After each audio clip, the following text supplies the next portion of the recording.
Dan, details have been trickling in all day. What more do we know about Nicholas Cruz? Well, he had a troubled family background, a sad one.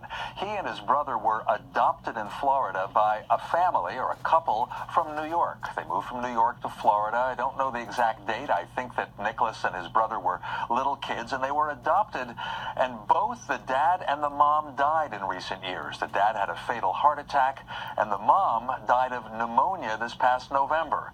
Local authorities weren't sure what to do with Cruz. He was over age 18, but he asked whether it's okay to move in with a friend's family, and so he did.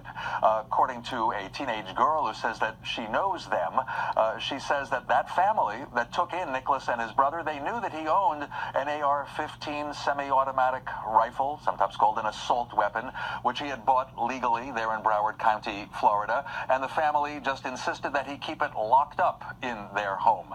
Apparently, they never thought that he would get violent or wanted to kill anybody, so it's a surprise to a lot of people, though students who do remember him at the high school where he was expelled last year say he was disruptive, he was hostile, and in general he was a loner who had some fights with a girlfriend and with the girlfriend's new boyfriend, that kind of trouble, but nobody thought he wanted to kill anyone. Now, we've seen reports out today, according to the Associated Press, that Cruz had threatened and harassed peers. He talked about killing animals and posed with guns in disturbing photos on social media. That's a quote there from AP. Yet, Dan, he was able to, as you say, retrieve a gun legally.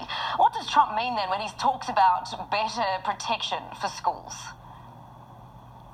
Well, Trump does not mean putting new restrictions on who can buy weapons. Trump seems to be firmly in the camp of the powerful lobby called the National Rifle Association, the NRA. Most Republicans are, and some Democrats. They receive a lot of campaign contributions. It's mostly Republicans who get the campaign contributions from the NRA. The Republicans say they sincerely agree with the NRA that it would be a good thing if more Americans, in fact, would use their guaranteed right to buy weapons, if more good Americans had guns, including even teachers, principals, maybe more cops in the schools.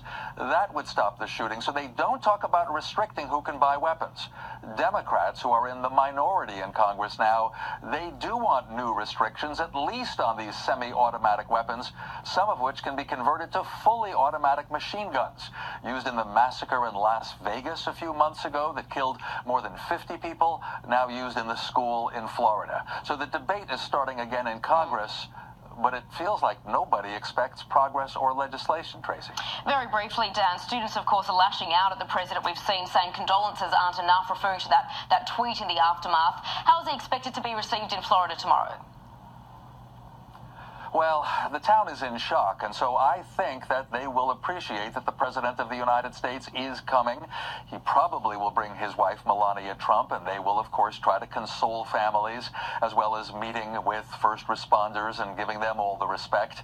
And so I think probably the town will be quiet because they're in shock. You could expect maybe some protesters across the street shouting, but it may not happen, Tracy. All right, Dan Raviv, thank you for that insight from Washington, D.C. We're going to go out for a break, but a lot more to come.